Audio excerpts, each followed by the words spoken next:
Greetings, my name is Jake, and I have been a polar expeditor for over 10 years. Antarctica has become my passion and the meaning of my life. Every time I step onto this icy continent, I feel excitement and awe. My job is to share these emotions with others by leading small groups of tourists on expeditions.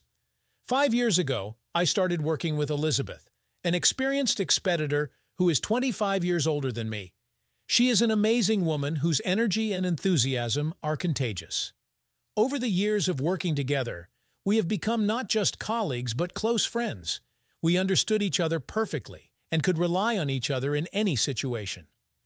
One day, Elizabeth invited me to her home for dinner. Her house was cozy and warm, filled with photos from expeditions and souvenirs from around the world. At dinner, I met Elizabeth's daughter, Alice. She was the complete opposite of her mother, quiet, shy, with soft facial features and grace in her movements. We talked all evening, discussing books, travels, and dreams. I felt that there was a special connection between us, some inexplicable attraction. After that evening, Alice and I started seeing each other often. We walked in parks, went to museums and exhibitions, just talked for hours.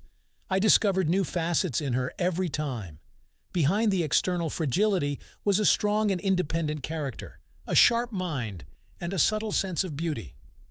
Alice became a breath of fresh air for me, an outlet from the harsh everyday life of a polar explorer. Gradually, our friendship grew into something more. We became closer, our relationship filled with warmth and tenderness. I realized that I was falling in love with Alice, with her inner beauty and purity. When I confessed my feelings to her, she just smiled and said that she had been waiting for these words for a long time. Our romance developed rapidly. We became practically inseparable, spending every free minute together. Elizabeth was very happy for us and supported our relationship in every way. She said that we were a perfect couple and that she had long dreamed of such a reliable and loving life partner for her daughter. A year after the beginning of our romance, Alice and I got married. It was the happiest day of my life. Looking into Alice's shining eyes, standing next to me at the altar, I realized that I had found a real treasure, my soulmate. I was ready to do anything for her happiness and well-being. Our family life was like a fairy tale. We were so in love, so happy together, that it seemed nothing could darken our idyll. Even my work, which required long absences and was associated with risk, could not separate us. Alice always waited for me, supporting and inspiring me. Elizabeth was also happy for us. She said that now she could be calm about her daughter's future, knowing that there was a reliable and loving man next to her. We continued to work together as before, but now our relationship reached a new level of trust and understanding. I thought it would always be like this, that our family union was unbreakable and friendship with Elizabeth was eternal. I couldn't even imagine what trials fate had in store for us and how one reckless act could destroy everything we had built over the years. Our life together with Alice flowed smoothly and harmoniously, despite my frequent absences. Every time I returned from an expedition, I eagerly anticipated meeting my beloved wife. Alice always greeted me with a radiant smile and a tight hug, surrounding me with care and attention. We dreamed of children, planned for the future. I wanted us to have a big and friendly family, for our children to grow up in an atmosphere of love and understanding. Alice shared my aspirations and always supported me in all my endeavors. My work with Elizabeth was also going well. We organized more and more expeditions, conquering the most remote corners of Antarctica. Our tandem was so close-knit and effective that we began to be called the Polar Duo. We understood each other perfectly, could rely on each other in any situation. But during one field season, everything changed. Elizabeth and I took a group of tourists to a particularly difficult and dangerous area of Antarctica. The weather conditions were extremely unstable, but we were confident in our strength and experience. On the third day of the expedition, we were caught in a fierce snowstorm. The wind was so strong that it knocked us off our feet. Visibility dropped to almost zero. Elizabeth and I understood the gravity of the situation. We were responsible not only for our own lives, but also for the lives of our clients.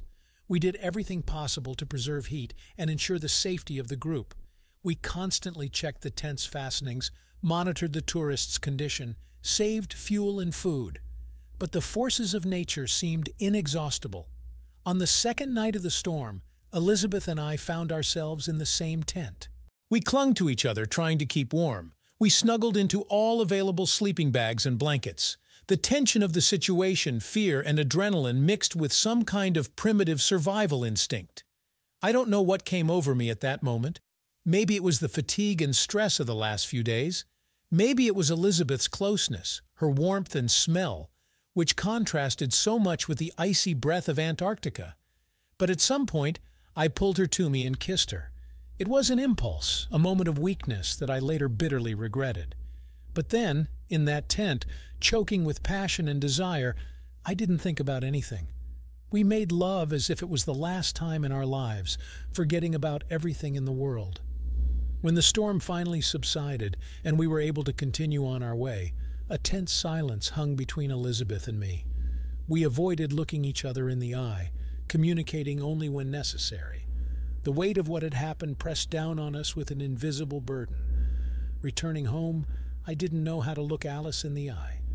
Feelings of guilt and shame were eating me up from the inside. I had betrayed my beloved wife, my vows of fidelity, and for what? For a fleeting passion, a flash of adrenaline. I tried to act as if nothing had happened, but Alice immediately sensed the change in me. She tried to get me to talk, to understand what had happened, but I only kept silent and evaded the answer. Our relationship became strained, filled with understatement and alienation, and meanwhile my attraction to Elizabeth only intensified. I tried to fight it, to remind myself of duty and honor, but as soon as I was alone with her, all my good intentions evaporated. We began to meet secretly, snatching moments of intimacy between expeditions and family obligations. Every time after our meetings, I felt like the worst scoundrel. I didn't recognize myself, my actions and desires.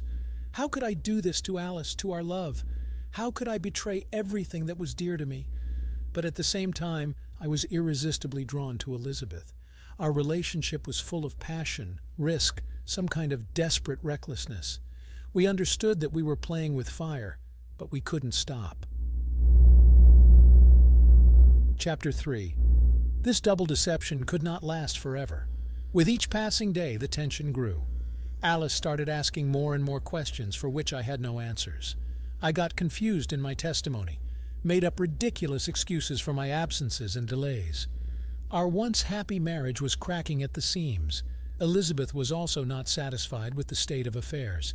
She hinted that she was tired of secret meetings and wanted more. It seemed unfair to her that we had to hide and pretend to be just colleagues. She didn't understand why I was hesitating with the decision, why I couldn't choose between her and Alice, and I was torn between two fires, torn by conflicting feelings. On the one hand, there was love and devotion to Alice, the vows made before the altar. On the other hand, there was an irresistible passion for Elizabeth, the attraction of the forbidden fruit. I felt trapped, with no way out. The denouement came suddenly, like a bolt from the blue. One evening when I returned home, I found Alice in tears. In her hands, she was clutching my phone, on the screen of which were open messages from Elizabeth, leaving no doubt about the nature of our relationship. I stood there, as if struck by lightning, unable to utter a word. In Alice's eyes, I saw pain, resentment, and disappointment. The pain of betrayal by a loved one, disappointment in the one she trusted unconditionally. She threw accusations and questions in my face, to which I had no answer. How could I? Why? Don't our love and our family mean anything to me? I tried to justify myself, to explain, but the words sounded pathetic and unconvincing. And what could I say? That I got carried away with another woman, forgetting about my marital duty? That I betrayed our feelings and had been deceiving all this time? Any explanation seemed insignificant in the face of the grief I had caused to the closest person to me. That night, I left the house, slamming the door. I needed to be alone, to sort out my feelings and thoughts. I wandered the night streets, not knowing where I was going, tormented by guilt and self-flagellation. How could I let this happen? How could I ruin my family, cause pain to my beloved wife? For the next few weeks, my life turned into hell. I went to work, mechanically performing my duties, but my thoughts were far away. I couldn't find a place for myself, tormented by thoughts of Alice and our future. Only in Antarctica, among the icy expanses, did I feel some semblance of peace. I tried to avoid Elizabeth. Our relationship after that conversation became purely business, devoid of even a shadow of the former closeness.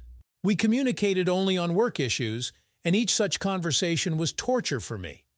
Months passed, and there was no word from Alice. It was as if she had dissolved, disappeared from my life. I didn't know where she was or what was happening to her. I was going crazy with worry and uncertainty. Only a short message from her friend gave me hope.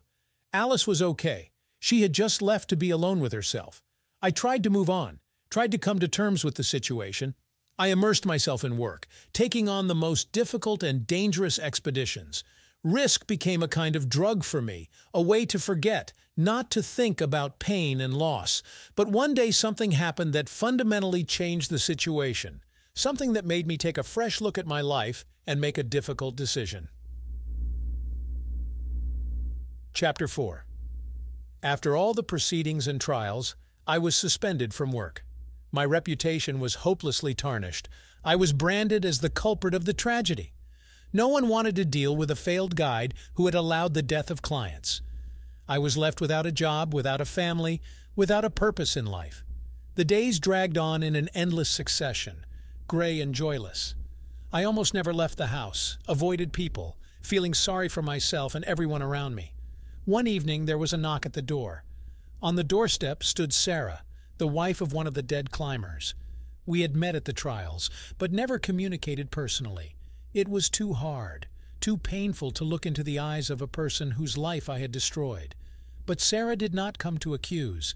She said she wanted to talk, to understand, and I let her in, feeling a strange relief that I could finally open up to someone. We talked all night. I told her about that day, about my mistakes and doubts, about the burden of guilt that had been weighing on me all this time.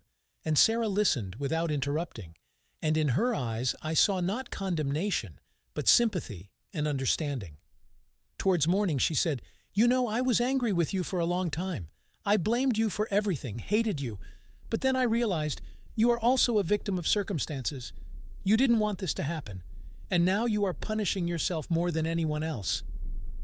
Her words were a revelation to me. It was as if someone had turned on the light in a dark room, and I suddenly saw the situation from a different angle. Yes, I made a mistake.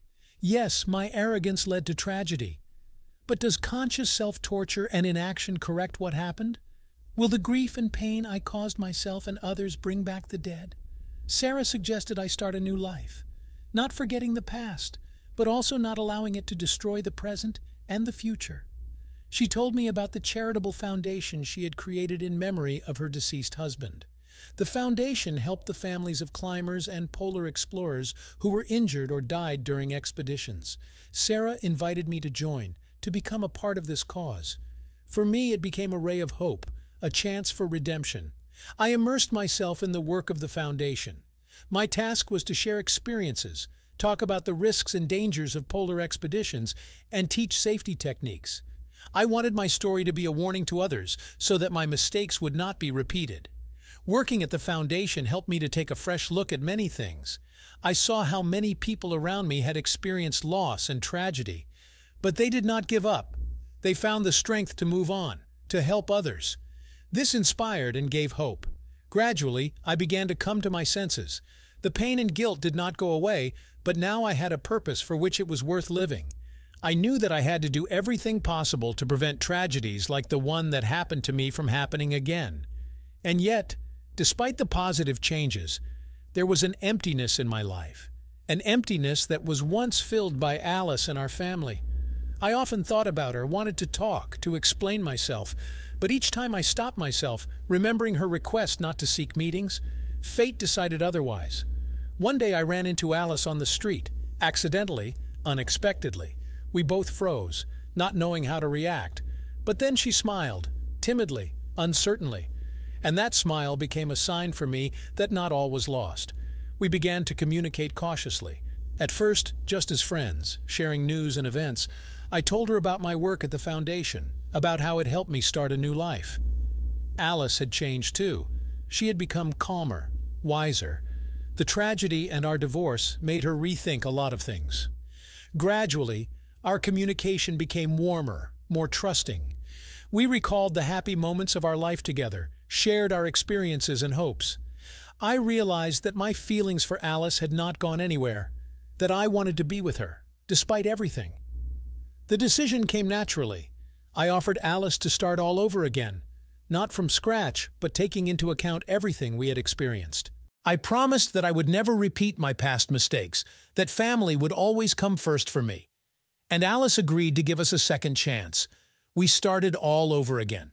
Carefully, step by step, building a relationship, learning to trust each other, to forgive, to value every moment together. It wasn't easy, there were ups and downs. But we managed because we knew that our love was worth fighting for.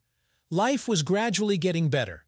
Work at the foundation was satisfying, and my relationship with Alice was getting stronger day by day. I felt that I had finally found my place, my purpose.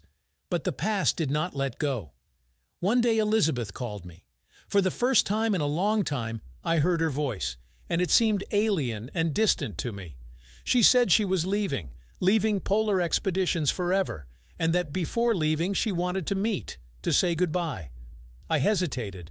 On the one hand, it seemed to me that this meeting would change nothing, only reopen old wounds. On the other hand, I felt that I had to close this chapter of my life, put an end to our relationship. We met in the park, the same one where I once told her about my decision to keep my family.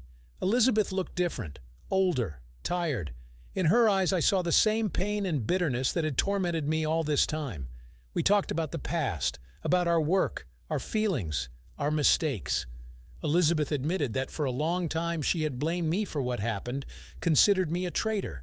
But now she understood. Each of us made our own choice, and for that choice, we must take responsibility.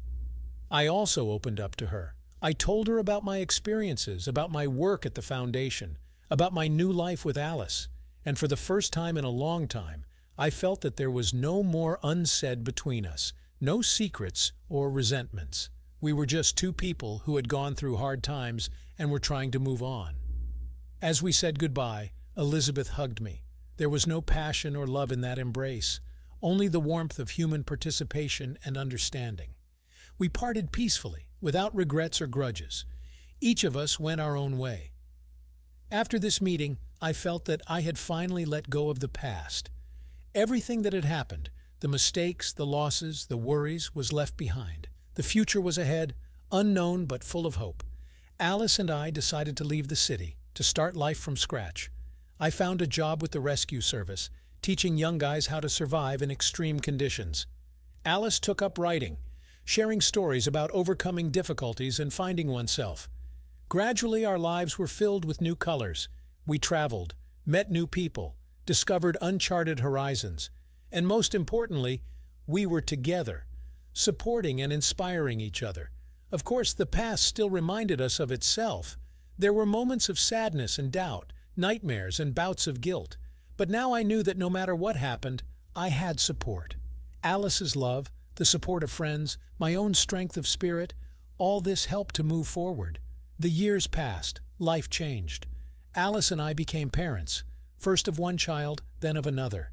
Caring for the children, their upbringing and development became the main meaning of our lives. I continued to work in the rescue service, but now not in the field, but as a coordinator and mentor. I shared my experience, taught young people not only survival skills, but also life wisdom, the ability to make decisions and take responsibility for them. Work at the foundation also did not stop. Together with Sarah and other volunteers, we organized seminars, meetings, and supported those who had gone through loss and tragedy. For me, it was not just a social burden, but also a way not to forget my mistakes, to pay a debt of memory to the dead. From time to time, I thought of Elizabeth. I wondered how her life had turned out. Had she found her happiness, her path? These thoughts were not painful, rather detached and curious. The past had let me go, remaining only a memory, a lesson in life. Alice and I had come a long way. There were ups and downs, moments of absolute happiness and periods of doubt. But we learned to listen to each other, to respect each other's feelings and desires. Our love had become mature, conscious, having survived the test of time. Despite leaving active polar activity, the thirst for adventure did not go away. My family and I often traveled, showing the children the world. But now these were not extreme expeditions, but educational trips, trekking, acquaintance with nature and cultures. Once we went to Antarctica as a family, not as part of a commercial expedition, but as private tourists. I wanted to show the children this amazing place, to tell them about my former work, about the beauty and danger of the polar regions. Standing on the deck of the ship and looking at the endless icy expanses, I suddenly realized that I had come to harmony with myself and the world. All doubts, fears, guilt, all remained in the past. I accepted myself as I am, with all my strengths and weaknesses, victories and mistakes. Next to me stood Alice and our children. I hugged them, feeling endless gratitude to fate for this moment, for these people next to me. In the end, it was the love and support of loved ones that helped me go through all the trials and find my place in life. I realized that no matter what happened in the past, the main thing is how we will use the present. And I chose to live fully, consciously, gratefully accepting each new day. After all, life, despite all the difficulties and losses, is still beautiful and amazing. Conclusion. My story does not end there. There are still many discoveries, achievements, joys, and sorrows ahead. But I know that no matter what the future brings, I have the strength and support to meet it with dignity. Fate has taught me many lessons. I have known the pain of loss, the price of mistakes, the weight of responsibility. But I also learned to value every moment of life, to cherish loved ones, to be honest with myself and others. My main discovery was that life is not a competition or a pursuit of achievement. The main thing is the people around us, those we love and who love us. Family, friends, like-minded people. This is the real wealth that makes us truly happy. I am grateful to fate for all the trials I have gone through. They made me stronger, wiser, taught me compassion and understanding. Without them, I would not have become who I am now. My story is not a lesson or a call to follow my example. It's just the story of a man who once stumbled, lost himself, but found the strength to get up and move on. If it inspires someone, helps to rethink their life and attitude towards it, then it was not in vain. I look to the future with hope and faith. Faith in myself, in my loved ones, in the fact that the world, despite all the difficulties, is still beautiful. And each new day is a chance to make it a little better, a chance that I'm not going to miss.